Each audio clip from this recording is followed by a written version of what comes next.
The knock was polite. Insistent. It held the same cadence as the chimes. David and Elena stood frozen in their perfect living room. The children were upstairs, asleep, or pretending to be. The curtains were open. Across the street, they could see the Hendersons and the Garcias standing in their own windows, watching. Not with malice. With the serene anticipation of an audience awaiting the climax of a familiar play. David opened the door. The two technicians stood there. They were not menacing.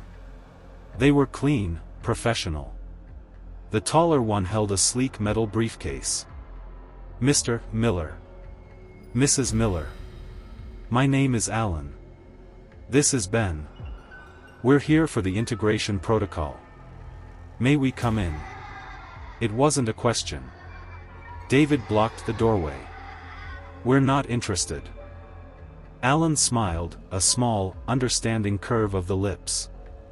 The dissonance is always strongest right before the resolution. It's perfectly normal. The community is concerned. Your distress creates ripples in the harmony. We're here to help smooth the waters. His gaze drifted past David, into the house. For the whole family. Elena stepped forward, her voice trembling with rage. "Get off our property." Ben, the quieter one, spoke for the first time. His voice was soft. "It's not your property. Not yet. Not until you've accepted the update. The deed has a clause. The Prestige Lane Covenant. All residents must be in harmony. You are currently in breach." They had signed papers. So many papers. In the blur of moving, had they signed away their minds? "What is in the vials?" David demanded, his journalist's instinct flaring even now. Alan's smile didn't fade. "A refinement. A gentle editor. It doesn't erase, Mr. Miller. That's a common misconception. It curates. It identifies memories associated with strong negative emotion. Trauma. Loss. Anger. Fear. And it dampens their emotional charge. It turns a screaming memory into a paragraph in a book you've read. You still know it happened. You just no longer feel it. The pain is gone. The noise is silenced. What remains is peace. And from peace, harmony grows. You drug people into submission. We liberate them from suffering, Alan corrected gently. The fire, all those years ago. It wasn't an accident. It was a collective breakdown. The suffering people brought from the outside world. It metastasized here. The grief, the rage, the secrets. It was going to destroy them. So they made a choice. Together. They would pool their resources, their secrecy, and invest in a solution. They would forget how to feel the bad things. They found people who could help. We help. The community wasn't a cult. It was a joint venture. A shareholder agreement in emotional anesthesia. The fire was the turning point. The loss of historical records was deliberate. They burned their own painful past. "And you're the distributors," Elena spat. "We are the stewards," Alan said. "We maintain the covenant. New residents provide the capital, the renewal. Your integration fees, your property payments, they fund the next generation of the solution. You become part of the system. You help maintain the quiet for everyone. In return, you receive a lifetime of peace. It's a fair trade." The choice was monstrous. Become a numb, smiling curator of this quiet hell, ensuring the cycle continues. Or refuse, and be torn apart by the dissonance, the combined, amplified pressure of an entire community that sees your pain as a toxic pollutant.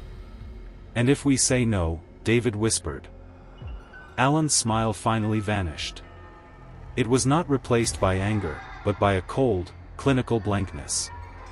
"Then you are a source of active dissonance. The Covenant has protocols for that too. The community cannot tolerate an infection. You would be removed.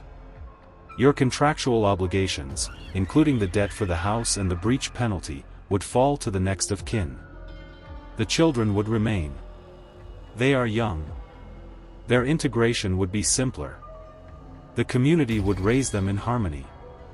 It was a threat wrapped in legalese and faux concern. They would take their children. David looked at Elena. In her eyes, he saw the same furious, hopeless calculation. Fight and lose everything. Submit and lose themselves. Then Sam's voice came from the stairs. "Dad." He was holding the leather-bound ledger. He had found it. His face was pale, but set. "I wrote in it." David's heart stopped. Sam walked down and held out the book. On the first blank page, in a child's messy script, Sam had written, "Today I am scared. The men at the door are scary. My mom and dad are scared too. This is not harmony. This is a secret. I don't want the special drink." The words were a splash of cold, honest reality on the page of curated perfection. Alan and Ben looked at the entry. For the first time, a flicker of something like discomfort crossed Alan's face. The protocol didn't account for this. A child's raw fear, documented in the sacred ledger. It was a glitch. Elena moved. She didn't go for the men. She ran to the kitchen, returning with the single, empty vial from the shed. She held it up. "You said it edits. It dampens pain. What about this one? It's empty. Who did it not work for?" Ben's eyes flickered to the vial. Alan was silent for a long moment. The Wilkinsons. The previous owners. The wife, her pain was rooted too deep. The damping failed. She remembered everything. The feeling of it all. She called it the silent scream. She became a source of catastrophic dissonance. She had to be removed. Her husband chose to follow. To be with her, even in the noise. They left. They didn't move away to travel. They were removed. The community had a euphemism for everything. David saw it then. The crack. The system was perfect only if everyone believed it was perfect. Sam's honest fear in the ledger. The empty vial as a testament to failure. These were contradictions. And in a system built on seamless harmony, contradictions were fatal. He took the ledger from Sam. He looked at the watching neighbors in their windows. Then he did the most dissonant thing he could think of. He screamed. Not a scream of fear, but of raw, unfiltered anger. He screamed at the absurdity, the horror, the beautiful lie of it all. He screamed until his voice broke. And in the ringing silence that followed his scream, he saw it. On the face of Mrs. Garcia across the street. A tiny, almost invisible flinch. A moment of pained recognition, quickly smoothed over. But it was there. The memory of noise. Buried, but not gone. The technicians exchanged a glance. The script was broken. Alan closed his briefcase with a soft click. The offer stands for 24 hours. Consider the children. They turned and walked back to the white van. They drove away. The neighbors slowly retreated from their windows. The curtain fell on a failed performance. The Miller family did not drink the Harmony toast. They also did not leave Prestige Lane. The Covenant's legal teeth were too sharp, the debt a mountain. But something had shifted. David and Elena became a different kind of glitch.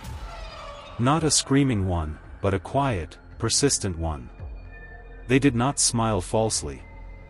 They did not attend parties. They maintained their yard to the minimum standard. They were polite but cold. A pocket of respectful dissonance. David used his skills. He began meticulously documenting everything. The ledger, the vials, the fire, the technician's visit. He wrote it all down in a new book, not of harmony, but of truth. He made copies.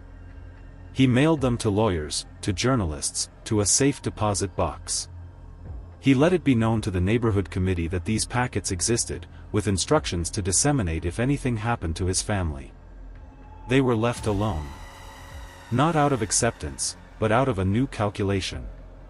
Removing them was now riskier than tolerating them. They were a contained anomaly. Sam's entry remained in the community ledger. No one dared to remove it. It sat there, a fossil of fear in the bedrock of harmony. A reminder that the silence could be broken. Sometimes, late at night, Elena sees Mrs. Garcia tending her roses. Their eyes meet across the fence. No smiles are exchanged. But once, during a storm, Mrs. Garcia left a basket of fresh vegetables on their step with no note. An act of bare, wordless humanity, unmediated by the covenant. The children are quiet, but they are not blank. They have seen the machinery. They know the price. It has made them old in a way children should not be. The white van has not returned. But David knows they are still out there. Stewards of other quiet streets, other covenants. The business of selling peace is profitable. He often stands at his window, looking out at the perfectly manicured street. The harmony is still there. It is real. But he now hears the terrible cost humming beneath it, like the single, sustained note of the chime. A note bought with forgotten tears and sanitized grief. He is not at peace. But he is free. Free to feel the sharp, awful, beautiful noise of being alive. Free to remember. Even when it hurts. Especially when it hurts. He is the steward of a different covenant now. The covenant of the unanswered question, of the remembered scream. It is a lonely harmony. But it is his own. The update is always available. The vial sits in its shed.